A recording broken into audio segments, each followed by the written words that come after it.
All right, so we're diving into Dick's Sporting Goods today. The sporting goods empire. Exactly. And more specifically, Ed Stack. yeah, they're billionaire chairman. 40 years at the helm. Pretty impressive run. And we've got this Forbes article. 8 key business lessons 8 key business lessons. from that article. We're going to break them down. But this isn't your typical, Oh, no, CEO success story. not at all. Fascinating thing is, Stack didn't even want to join the family business. Really? At first, Okay. preferred hanging out with his friends, Okay. playing baseball, Yeah. anything but working in his dad's bait and tackle shop. That's so funny because the article paints this picture, right, of young Ed. Unloading merchandise. Yeah, attaching price tags. I mean, Classic. classic father-son clash too, you know? Totally. You got to wonder what his dad, Richard, thought Oh. when Ed ended up buying the business from him In 1984. with his siblings. Wild. Think about that transition for a second. You go from resisting the family business to leading it. Yeah. Maybe that early reluctance is actually key Interesting. to understanding Stack's leadership. I like that. He wasn't handed success, he had to earn it. Okay, so that leads perfectly into lesson 1. Always keep score. And they talk about his background as an athlete. Right. Even though he wasn't a star player. Yeah, he loved competition. Super competitive. Translated directly Into his business. daily sales competitors' moves. Obsessed with the data. He wanted to understand the playing field. Better than anyone. Yeah. And there's that anecdote, right? Oh, about models. His competitor. So Stack would wait for their Sunday sales ads, In the newspaper. offered the same items It's cheap. the next day. What a power move. Talk about 4D chess.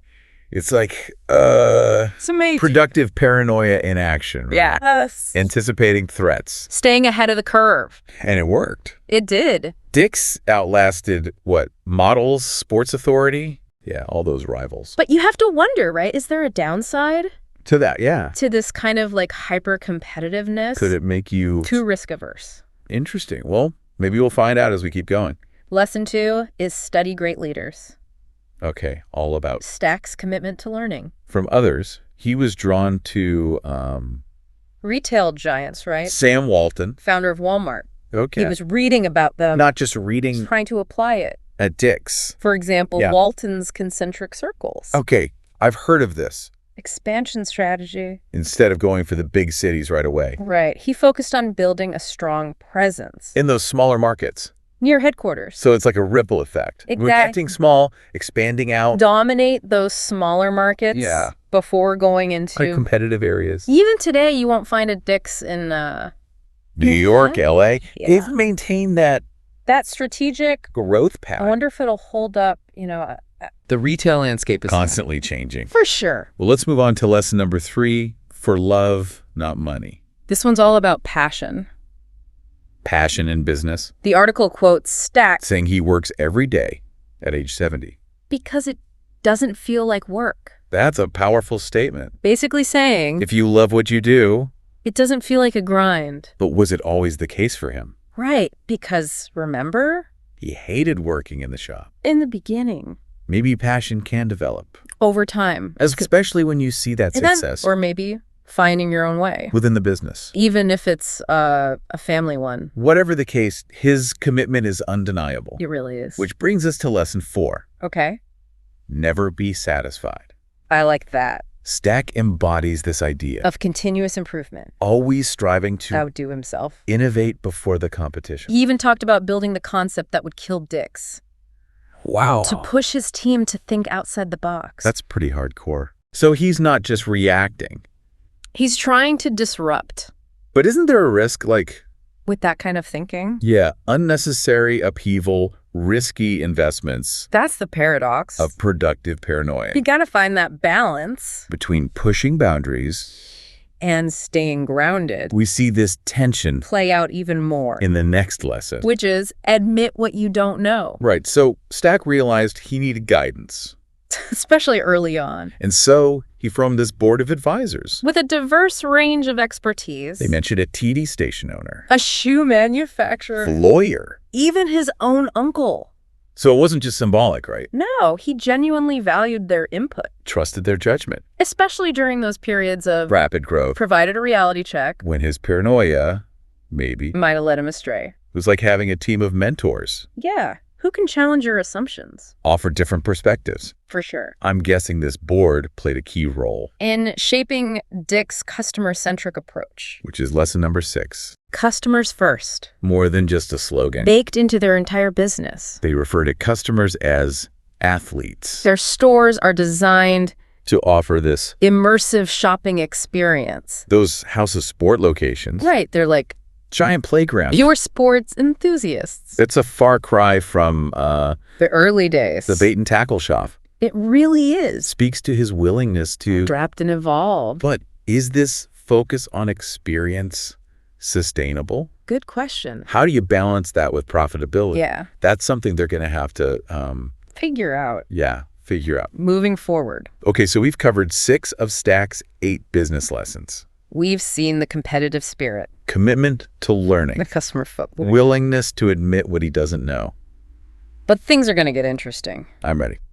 As we delve into the final 2. Okay. These involve some of the most challenging and controversial decisions. Oh, this is good. These next 2 lessons, they really put his leadership to the test. They highlight sticking to your principles, even when it's difficult. Right. And the power of learning from your mistakes. Ooh, I like it. Buckle up! Do it, because it's about to get real. I'm excited. Okay, so back to Ed Stack and these last 2 business lessons. We left off with things getting pretty intense. You weren't kidding. Lesson 7 is stick to your principles. Okay. And it really comes from this pivotal moment. Pivotal moment for Dick's. 2018. After the Parkland shooting. Yeah, they changed their gun policy. Huge news at the time. Dick's stopped selling assault-style rifles. High-capacity magazines. Raised the minimum age to buy a firearm. To 21. Bold move. Especially because gun sales were a decent chunk of their business. Right. So the article talks about how Stack was personally affected by the shooting. He was moved to tears, felt a huge sense of responsibility. But it wasn't just an emotional decision, was it? Right, because, I mean, he knew this could cost them a lot of money. He estimated a potential loss of $250 million in annual revenue. Plus alienating customers. Yeah, the ones who supported gun rights. A lot of potential downsides. So was it just altruism? Or was it a savvy business calculation? It's interesting to think about how was shifting at the time. Exactly. Maybe he was betting on that. On a cultural shift, yeah. More and more people. Wanting stricter gun control. It seems like he was right. Because they thrived. They didn't just survive. Yeah. They replaced the guns with higher margin items like apparel and footwear. And ended up recouping that lost revenue. A case study in doing what you believe is right. And it being good for business, too. Almost like it makes you wonder if other companies would follow suit. But it was a big risk. Huge risk. Okay, so lesson 8. Don't be afraid to fail. This one comes from a time when they almost went bankrupt. It's a reminder that even the best leaders make mistakes. Mid-90s? Stack got that big investment. From venture capitalists. And he went on this expansion spree, right? New stores everywhere. Too much, too fast. Classic recipe for disaster. And as we know, new stores were taking business away. From the existing ones. And then a warm winter. Nobody buying those winter coats. A perfect storm. Really pushed them to the brink. They had to take out this massive loan. $140 million. And Stack lost majority control. For 5 years. Must have been so humbling. But he learned a lot. From that near failure. He realized that growth. For the sake of growth. Isn't always good. Yeah, it's got to be. Strategic expansion. Careful planning. Making sure each new location. Adds value. Shaped his later approach to expansion. Like with the House of Sport. Exactly. Instead of just opening tons of new locations. They're redesigning existing stores. Being data-driven. It's like he took that failure. And turned it into a blueprint. For more sustainable growth. A great example of how setbacks can be valuable. Learning experiences. It's not about avoiding failure. It's about how you respond. And Stack, he's willing to admit his mistakes. Yeah. Adapt his strategies. Key part of his leadership. For sure. So it all started with like a tiny bait and tackle shop. And now it's this massive sporting goods empire. It's amazing. It's incredible. Yeah. Ed Stack's journey, these 8 lessons. It's not just about business, though. You're right. It's about life. Yeah, they're all kind of interconnected. Like always keep score. That one resonated with me. It's about more than just the numbers, right? Yeah. It's that constant evaluation. Yourself, your team. The market, it's that drive to improve. Like an athlete beating their personal best. Exactly. And then study great leaders. Right. He was always Seeking knowledge. learning from the best. Sam Walton. Sam Walton, yeah. Recognize he didn't have all the answers. It's a good reminder for all of us. Even at the top, there's always more to learn. And Walton's concentric circles. That was a smart move. Strategically dominating one market, then moving on. Building a solid foundation first. Before you spread yourself too thin. That's key. And speaking of foundations, Stack's passion. For love, not money. That's got to be huge, don't you think? Absolutely. His love for the business. Fueled his drive. Resilience. Especially during those tough times. It wasn't always easy, though, remember? He resisted it at first. Yeah, the family business. Makes his journey even more impressive. It suggests that passion can be cultivated. Yeah, it can grow over time. As you find your place. And then there's that never be satisfied. Always pushing for improvement. It's like a healthy paranoia almost. Gotta stay ahead of the competition. He talked about creating the concept that would kill dicks. To push his team. Out of their comfort zone. But that requires balance, you know? You can't just go off the rail. Admit what you don't know. That's where the board of advisors came in. Offering those different perspectives. Keeping him grounded. Even at the top. Humility is important. And I think that led to their whole customer-centric approach. Customers first. Creating a better experience. In-store, online. Those House of Sport locations. It's not just about selling products anymore. It's about the whole experience. And they were really tested during the pandemic. Oh, for sure. But they adapted. Seamless integration online and offline. A testament to their adaptability and customer focus. Okay, stick to your principles. The gun policy change. Big risk. Financially and potential backlash. But he felt it was the right thing to do. A powerful example. Principles aligning with profits. In a world where consumers care about values. It's not just about the bottom line. Corporate responsibility. Using your platform to make a difference. Absolutely.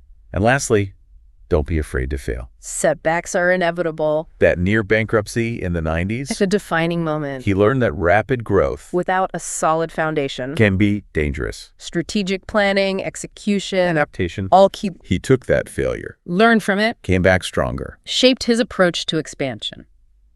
So Ed Stack's villainy. Ambition, resilience, improvement. It's a good reminder that success isn't a straight line. There are going to be challenges. Setbacks. Tough decisions. Is how you navigate those moments. How you learn and adapt. That's what defines you. So we hope you got something out of this deep dive. Some new ideas. Maybe a new way of thinking. About your own challenges. Remember Stack's story. It's not just business. It's about life. Setting goals. Working hard. Sticking to your values. Pushing boundaries. Keep exploring, keep learning, keep striving.